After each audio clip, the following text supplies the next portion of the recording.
Welcome to the Plant-Free MD podcast with Dr. Anthony Chaffee, where we discuss diet and nutrition and how this affects health and chronic disease, and show you how you can use this to optimize your health and happiness, both mentally and physically.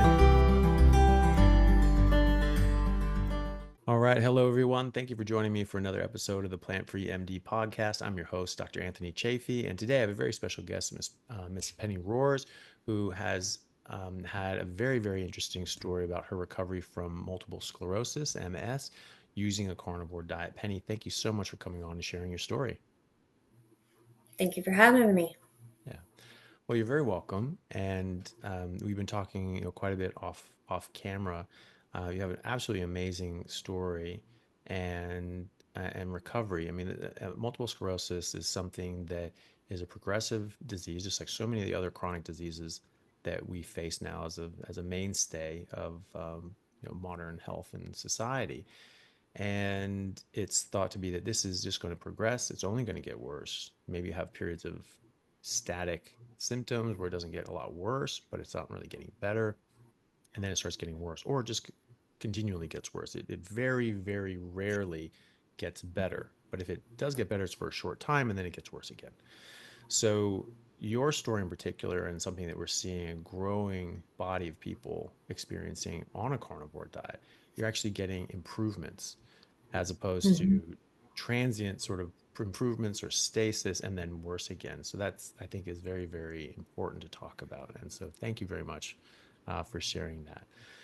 Can you tell us a bit about your experience with MS, with multiple sclerosis, when that came on, and how that affected you, how the treatment affected you, and then what brought you to a carnivore diet, and what you saw with your health at that point?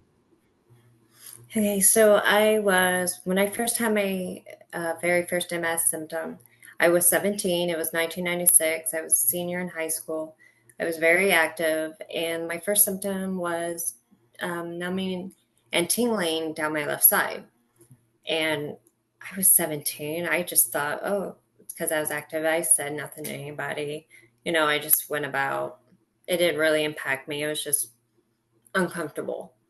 And a couple of years later, in 98, when I was 19, I got optic neuritis in my right eye, and I completely lost my eyesight in my right eye.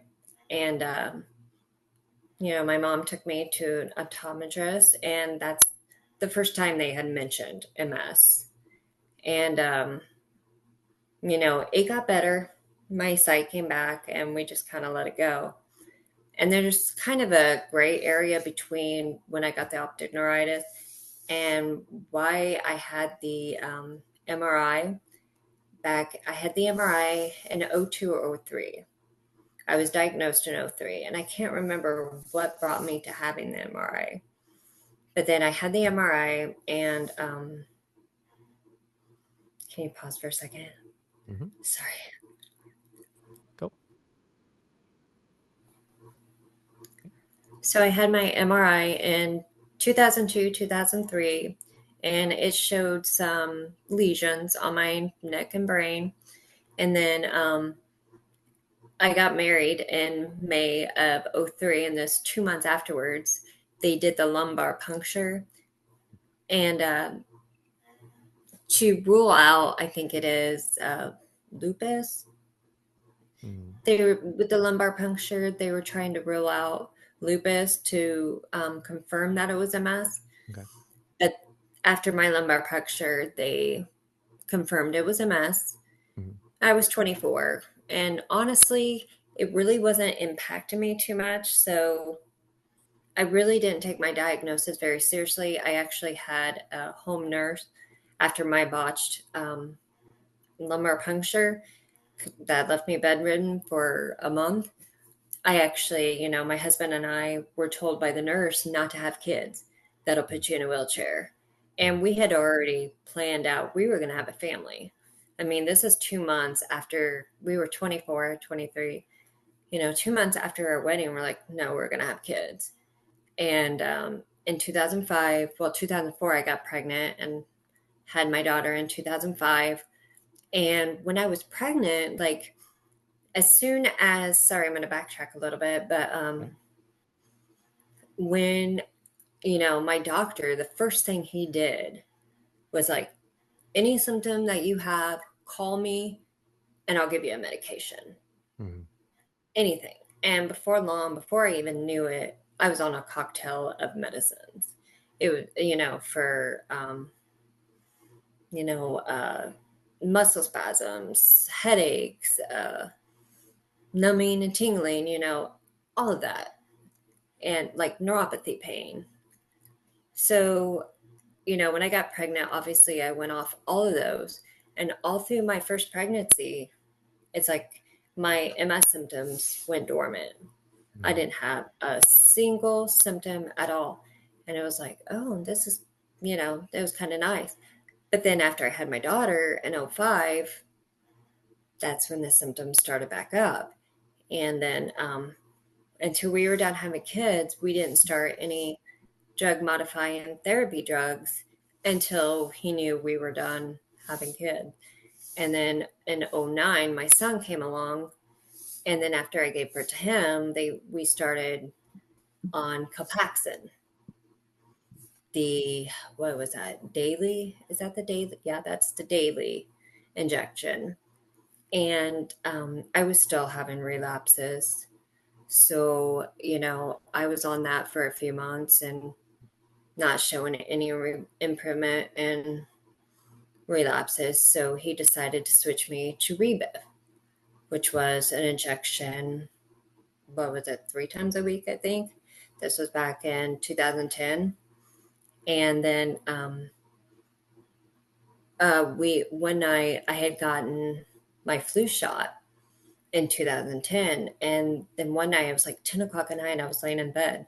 And all of a sudden my neck just started getting really hot and I couldn't breathe.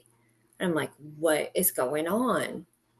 And I got out of bed and my kids were, I wanted to say my daughter was 5 and my son was probably about 20 months. And I couldn't sleep that night. And it was like constant, it felt like it was anxiety. And the next day I called the doctor. I'm like, what is going on? I thought it was from the flu shot. And, it took him forever. And finally, we couldn't figure out what was going on. And the doctor's like, oh, it's just all in your head. I'm like, yeah, there's something going on in my head. I keep having these panic attacks to where, it's like the back of my neck would heat up. And it's like, me, I'm very claustrophobic. Get me out of wherever I'm at. I need to get outside. I need to get. And that was the winter. We had really bad ice storms. And so I would just open the door and that would calm me down, As soon as my heart rate lowered and I got cooled down, the anxiety would, go away. But it was a good 3 or 4 months of going through this. It's like, why? I've never had anxiety ever in my entire life, like an actual full blown panic attack. I mean, I've been anxious, but I've never had an actual panic attack. So I didn't understand what was going on. And and then finally, a representative from Rebiv had reached out to me to check to see how I was doing. And I talked to this nurse, and she's like, yeah, anxiety is a side effect because I guess it has something to do with it being interferon. I guess it um, crosses the blood brain barrier. Okay. That's correct. I'm Yeah, I don't not need that 100% med, sure. so yeah, I'm not too sure. But it's an interferon. Mm. And she said, yeah, anxiety is a side effect. And I'm like, I'm done. I stopped the injections right there. I'm like, I am done. And I called up my doctor. I said, I'm not taking this anymore. And they're like, oh no, you don't stop. I'm like, I'm done. I was like, I've got a 5-year-old and a 20-month old. I'm not going to be sitting here having a panic attack. And so I stopped that. And then they were looking for other stuff to try me on, and they wanted me to try Gilenia. But when we went in there, they were it was so dangerous. You had to Mm, go, like, your first injection, you had to be monitored because it was such a dangerous drug. They had several, I don't know, dangerous, but they had a lot of people dying from it. mm, And my husband and I, like, my kids are so young then, we're like, no, we're not doing this. And it took a little bit. And then they decided to put me on Tecfidera. So, okay. So I go on Tecfidera. That was probably 2011, 2012. I'm thinking about 2011. I went on Tecfidera. The side effects were not the most pleasant. It has the flushing. I would take it, and probably within a half hour, my skin would turn beet red. And I'm very pale, so you would be able to tell. And I would just feel like I had just gotten into a burning pit because my skin would be so beet red and it would just burn up. But that would last probably 15 minutes to a half an hour. Just very unpleasant. And I was on that, for a few years. And then in 2017, my husband had lost his job. So we had lost their insurance. mm, And I got tired.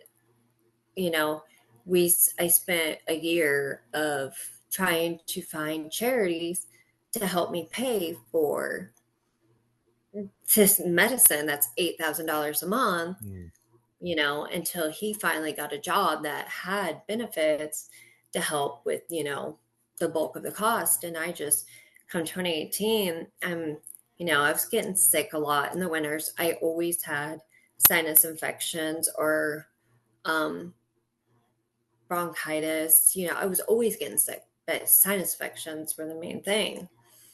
And mm.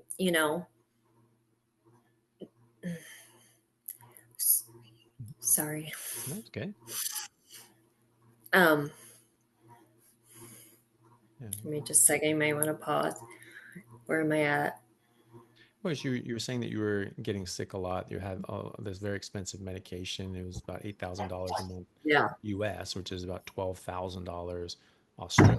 Yeah. So it's a Oh massive, yeah. massive cost. I mean, you're talking about that's more if you're talking about that, Hmm. $8,000 a month, that's $96,000 a year.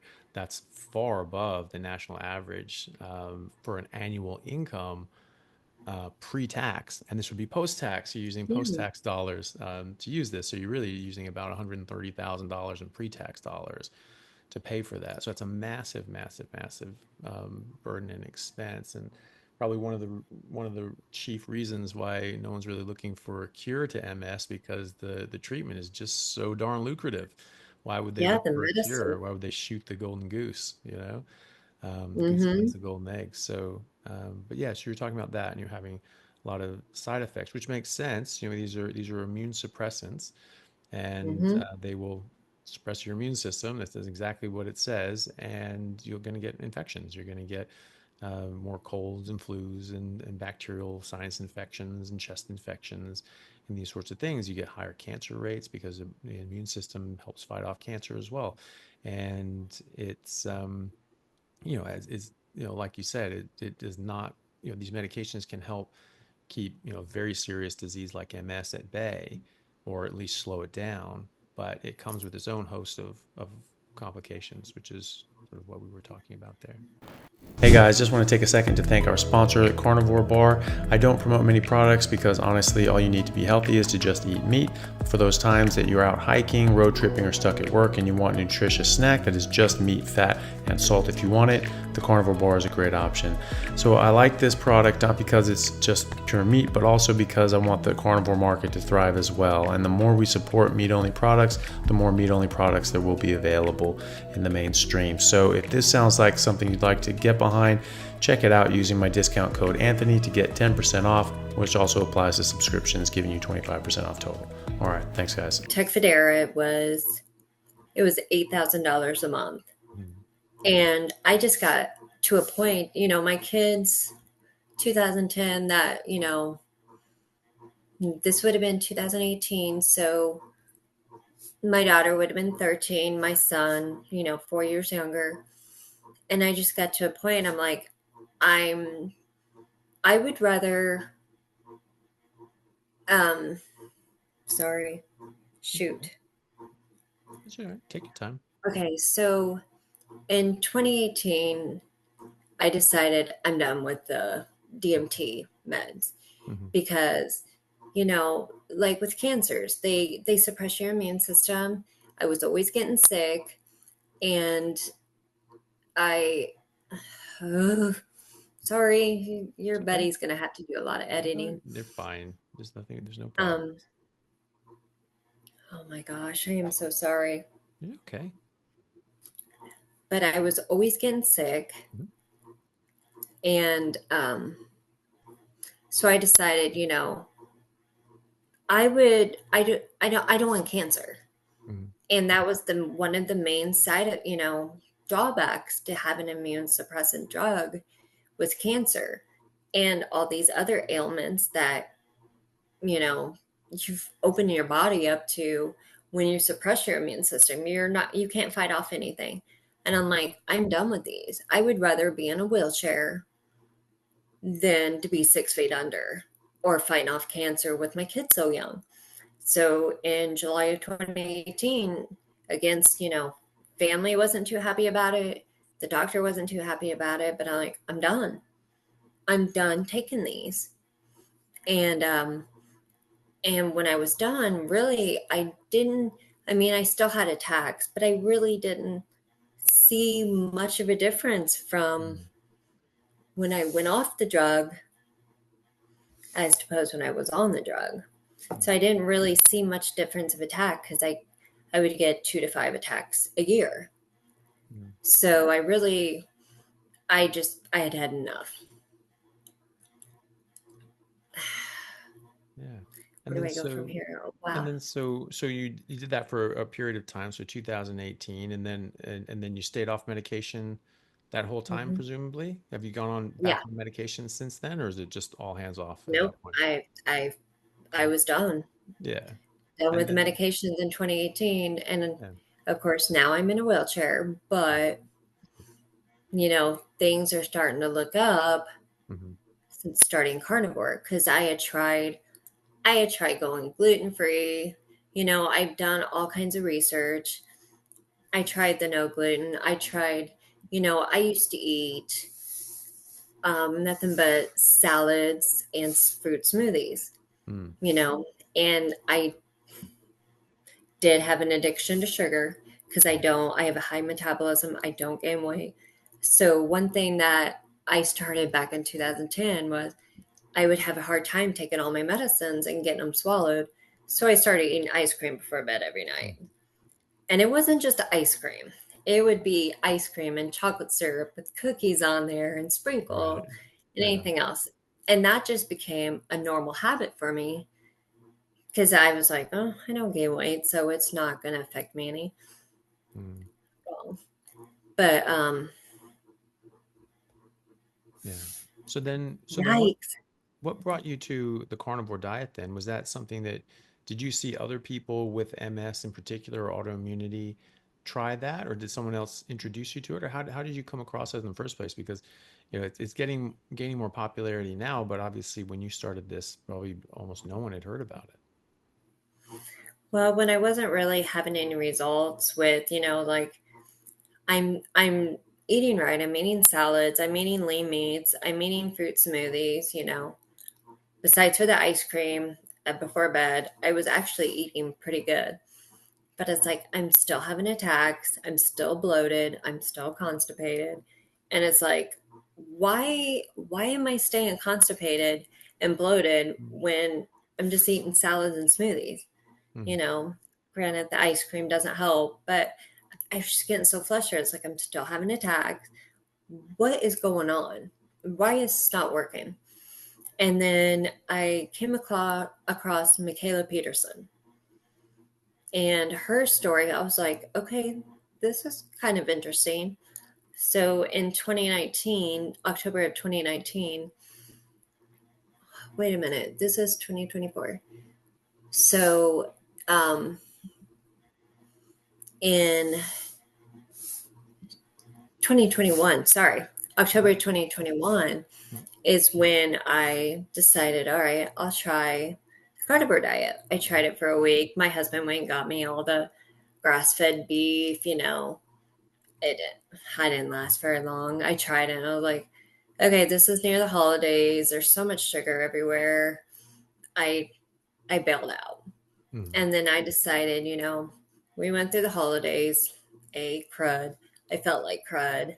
So, you know, I had gotten a gift card to our local grocery store. So I decided, January 2nd is when I stopped all the crap. Mm-hmm. And, my husband went to the grocery store for me because he does all the shopping because I am disabled.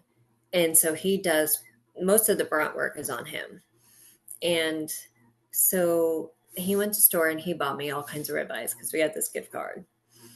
And they were on sale, so he bought me a bunch of ribeyes, and that's when it started. Was January 2nd of 2022 is when I started, and I haven't. I mean, it's been a bumpy road ever since then, and definitely a roller coaster ride. And but I would never go back. Mm-hmm. I've learned a lot since then, but because I remember like the first, I would say when they say carnivore flu, keto flu, Mm-hmm. yeah, I definitely got that. And I had that for a while. Mm-hmm. Thank God for Courtney Luna, who helped me through a lot of that. You Nice. know, I was still battling my sugar addiction. Like, I would still sneak a chocolate bar before bed. I mean, I did really good for the first few months. And then my daughter was graduating in May of 2023. And it's like, okay, this carnivore flu has got to stop. Because I guess I couldn't. Now I look back and it's like, I know I was just getting too much fat because I went all in on carnivore. And Mm-hmm. I mean, I just increased my animal fat like all at once. And I look back now and it's like, okay, that's what I did wrong. Mm-hmm. But I'm one of those it's all or nothing type of people. If I'm going to do it, I'm going to do it because I can't gradually do it. You know how people will just gradually ease into it. I can't do that because I'll never stick with it. Mm-hmm. But anyways, when my daughter had to graduate in May, and I'm like, okay, she's got awards night. We had all kinds of stuff. Anybody a kid who's graduated knows you have so much going into graduation. I'm like, this has got to stop. So I kind of slowed down.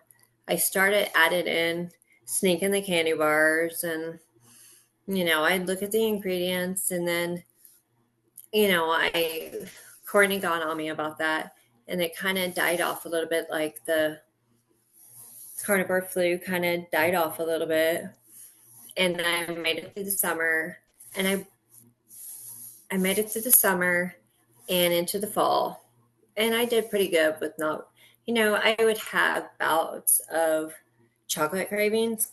Milk chocolate was my main thing. Mm-hmm. I absolutely loved milk chocolate.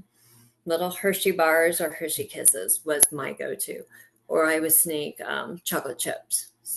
The milk chocolate chips that would be when my daughter would bake cookies. I would sneak those. Mm-hmm. But going into the fall, I was doing pretty good. I did not have a single attack through 2022, which was amazing because I went from having 1 to 5 attacks a year to having zero. Yeah. Wow. I had no attacks through 2022. But then here comes winter and Christmas of 2022, and my husband and son and daughter, they're not carnivore. Mm-hmm. And my husband, oh man, they just had sugar everywhere.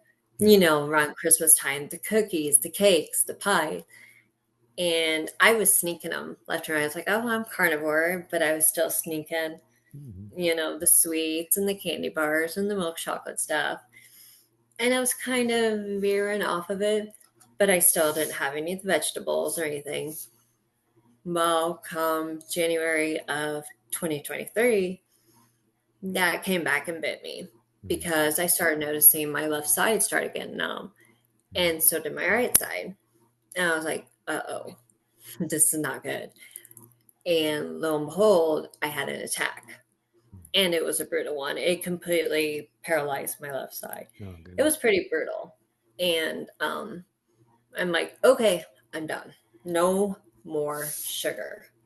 I'm done with the sugar. And ever since that attack, I haven't, I think I'm kind of messing up my dates here. But let's see, all through 2022, no attacks. When did I? Okay, let me go back. This is almost the end of 2024. So it's 2023. I'm sorry. Okay. Is when I started the carnivore diet was one because I'll be 2 years, January 2nd of 2025. So Okay. I'm off a year. Sorry. Yeah, that's okay. Um, but I went all through 2023, no attacks. And then now this year, I had the major attack in January. And I was like, okay, no more. But I haven't had any since. And I saw my neurologist back in July. Now, mind you, my neurologist likes he's a pill pusher. We'll just put it that way. But Hmm. in my small area, I have lack of options. I have to drive. Well, my husband drives me 90 minutes just to get to this neurologist. Hmm. That is an MS specialist and on the MS board. So that's who we went to. And I've been seeing him for 21 years. But he's never tried to help me get to the root cause. He always wanted to put medicinal band aids on all my symptoms, not, let's find out what's going on. But I went to him in July of this year and I was telling him about it. Like last year, he wasn't too thrilled about the carnivore diet. And then I told him about it this year and he admitted, he's like, yeah, I think you've put it in remission. And Oh wow. I've been having really weird symptoms where like constant itch and it's like it's hard to describe, Hmm. but it's like burning, in sorry, Gotcha. certain parts of my body. It's just like, oh Mia, um, it would be burning, just burning like on fire, and I'm Hmm. like, what is going on? And he's like, those are symptoms of your nerves healing. Hmm. I'm like, okay, I it's very unpleasant, but we'll see what happens from here. And so that's where we're at for now. Yeah. But one thing I did notice, like going back to anxiety, that, I would try to introduce like honey and fruit back into my diet. Anytime I introduce sugar back into my diet, I would have an anxiety attack within an hour. And it's like, okay, yeah, I can't do the fruit. I can't do the honey. I can't do any sugar. So I don't wonder, 2010s when I started the ice cream binge constantly. And then that's when I had my first panic attack and did the sugar. Hmm. So I'm thinking the sugar is probably what brought on the anxiety. Hey everyone, really happy to announce a new sponsor for the show and for everybody down in Australia, Stockman Steaks, who are delivering high quality grass fed and finished pasture raised beef and other meats, flash frozen and vacuum sealed to your door, something that I've been enjoying a lot of myself recently as well. They also have a great range of specialty items such as high fat keto mince and carnivore beef and organs mince with liver, kidneys, and beef heart as well. So use code Chaffee today for a free order of beef mince or another specialty gift along with your order at stockmansteaks.com.au, and I'll see you over there. Thanks, guys. Well, that makes sense. Actually, it's interesting. I was just speaking with my Patreon group today, I wanted to mention a lady that I had on my podcast previously. She actually had MS and she put it into remission with the carnivore as well. She had some mental health issues and some psychoses that she had put into remission with the carnivore diet. And then she started going into the sort of the honey sort of side of things. Oh, honey's carnivore, it's fine. And started using that. And actually her symptoms started coming back on. And actually Mhm. her psychoses started coming back on. And then she started slipping off further and further. And then she went, okay, no, I really have to, come back and just stay in a much more narrow focus.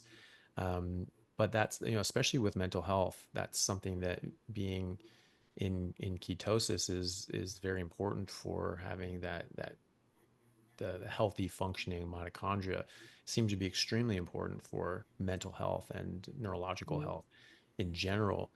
For MS in particular, it's obviously you need all these different nutrients that only exist in meat, all the different essential fatty acids and fat soluble vitamins that only exist in meat, and then B12, which is not fat soluble, but it only exists in meat from a dietary source. And without that, you actually cannot remyelinate your nerves. And MS is a demyelinating disease. Your body is getting the myelination around your nerves, the nerve fibers, which are the axons from the nerve bodies. They get wrapped up in this myelination, and that's predominantly cholesterol. First of all, cholesterol and saturated fat, but it requires an abundance of B12 in order to remyelinate that. And if you get below, in American numbers, would be around 540 picograms per milliliter, which is probably two-thirds of the range of what's considered normal in the US, because everybody's deficient. And so you look at the average and it's just like, oh, that's the reference range you want to be in because that's what everybody else is in. Well, everybody else is sick and malnourished. So you don't want to compare yourself to that. Below 540 picograms per milliliter or 400 picomoles per liter in other countries, it has been found that you can actually get demyelination of your axon. So even if you don't have MS, you don't have any other sort of things causing damage because your body can't, because you're constantly turning over the myelination around your nerves. That if you don't have enough B12, you can't keep turning this over. So they're only breaking down, but they're Mhm. not rebuilding back up, and you actually get demyelination. And Oxford University showed a study in 2008 where I believe it was below 330 picomoles per liter, which would probably be around 450 picograms per milliliter in US numbers. The people that had below that, after then they did serial MRIs every year, that after 5 years, their brain shrank by 5% volume. So, and a normal reference range can go down to like 130, 150. As they're saying, yeah, that's completely normal. As they're saying, well, only 15% of people are B12 deficient. No, I'd say about 95% of people are actually B12 deficient. It's just it's hidden because since everybody's B12 deficient, now no one's B12 deficient. So it's only like 15, 20% of people that are even below that are just dramatically dangerously deficient to the point that I mean this is going to cost them their life if they don't address this soon. Um, so it from MS, this is something that I would be curious about in your case. But I always ask my patients that have MS, or I always check in my patients, is there B12? And making sure that it's up at a much higher level. Actually, in American numbers, 1100 to 1600 is where I want that to be picograms per milliliter, and 800 to 1200 for picomoles per liter. In the rest of the world is where I try to get my patients, especially if you have MS, because you just need that optimal amount of B12 to get that regrowth in nerves and functionality. Mhm. Is that something that you looked into? Did you check your B12? Actually, yeah, I had my labs done. What was it? Probably a couple months ago, Okay. actually. Mm, And I got the results, and I'm actually quite very healthy. The only good. thing I was deficient in was folate, Okay. which that's where I'm thinking, we have a line of family members who have Mm, neurological problem. mm, So, I'm kind of investigating that a little bit more. So I got a folate supplement, not Mhm. was it not what's not folic acid, No, the which methylated is the folate. syn Yeah. yeah, I got the actual folate where my doctor wanted me to go on folic acid. I'm like, Mm. because luckily I had done some research. That's just the synthetic form of folate, correct? It's a Is different that chemical structure, even, so it's more than that. It's not just synthetic. It's just not the same chemical compound, so it's slightly different and right? work differently in your body. But liver is a really good source of that. 44% of women have MTHFR gene mutation, which means that they don't methylate. Things like folate, B12, these sorts of, they're not good methylators. So you'll just need more. It's not that you Hmm. can't do um, to get this from just your diet. Doesn't mean you have to have supplements. It just means you need more nutrient dense sources of that, and typically that would be liver. A bit of a couple ounces 3 days a week. Generally, everybody I've seen that has had low or borderline low folate levels, even if they weren't symptomatic. I mean, there's some people that do feel not that great with if they have low folate. So many people I've seen that have low folate and they're actually, I feel great. They feel better than they ever had before. And their B12 is excellent. And that's another thing too, is that there are people that argue that you actually don't need folate if you have a sufficient amount of B12 because they basically do the same thing. Um, I'm a bit agnostic to that. I'd rather just see everything in good ranges, and Hmm. and you get that with a bit of liver, so like 2-3 ounces of liver 3 days a week. I've never seen anybody deficient on folate, even with MTHFR, if they were to do that, and don't even need supplements. But however you get there, it's I think it's I'll not too pass on bad. the liver though. Yeah, well, that's the thing. Some people just don't like it. I found that it's not that bad. As long as the less you cook it, the better it tastes. That's the trick with liver. And we used to read Adele Davis, who's a nutritionist from the early 1900s. A very, very impactful nutritionist, and she was way ahead of her time. She figured some things out without just from her own observation and keen insight that it took 80, 90 years of scientific endeavor and testing and all these sorts of things to then Mhm. verify. But I mean, she figured this out 100 years ago. Some of the things, it's just like, ooh, well, we sort of know the body doesn't work quite like that anymore. But it's all these other things she just figured out very, very, very astutely.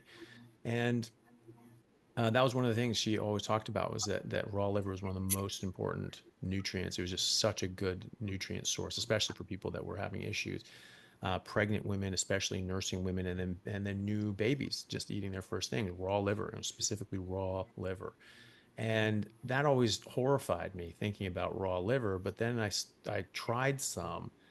It tastes 1,000 times better than cooked liver. It is just night and day different. I mean, I dislike cooked liver. I enjoy raw liver. It's weird.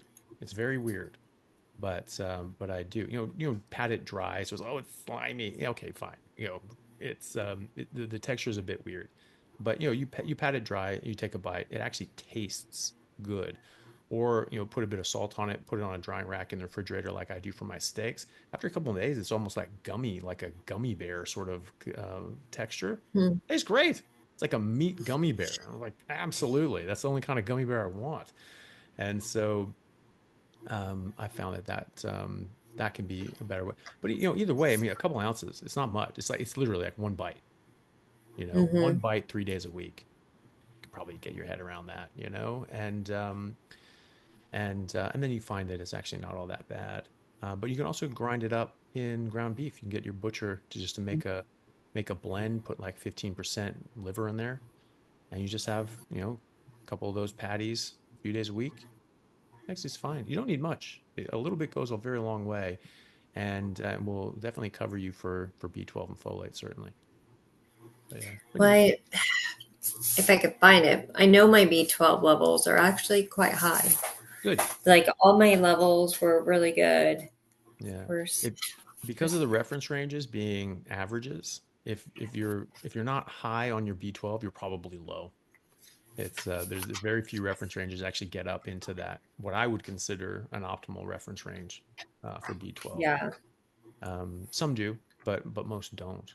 And so if it comes back and it's high, I'm usually pretty happy with that. As long as it's not like, you know, unrecordable, highs, like, oh, this is actually over our scales, then it's usually actually where you want to be as opposed to too high.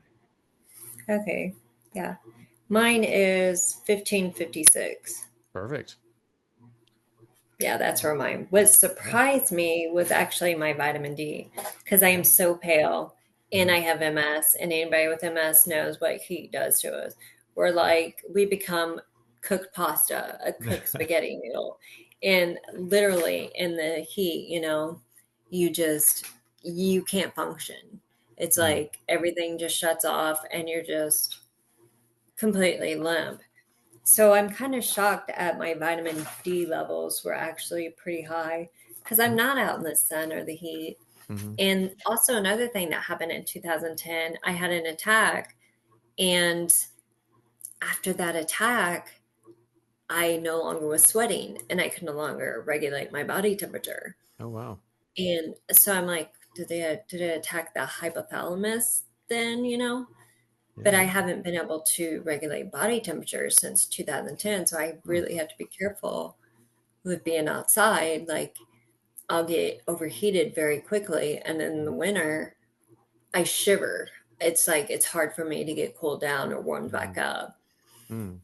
I'm hoping Interesting. maybe that'll actually heal. Well, But hopefully. yeah, I was kind of Yeah. surprised with my vitamin D levels. Well, but there's a ton of vitamin D3 in animal fat. And so if you're Mm-hmm. getting good quality animal fat, grass-fed butter, grass-fed beef fat, wild caught Mm-hmm. fish, those sorts of things, they're going to have a ton of vitamin D. And you were saying you're just lion diet at this point, right? It's just beef, red meat and water. Is that For right? Except for right like now, candies, ice cream, and chocolate. no, I don't do the ice cream or chocolate. I don't even. I actually, we had went out for dinner, and my son and husband stopped by Dairy Queen and got blizzards.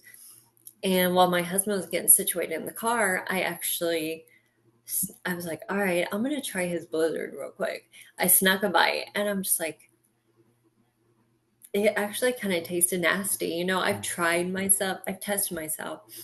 I've stolen some chocolate chips out of the mm, pantry. And I'm like, this just doesn't taste the same anymore at all.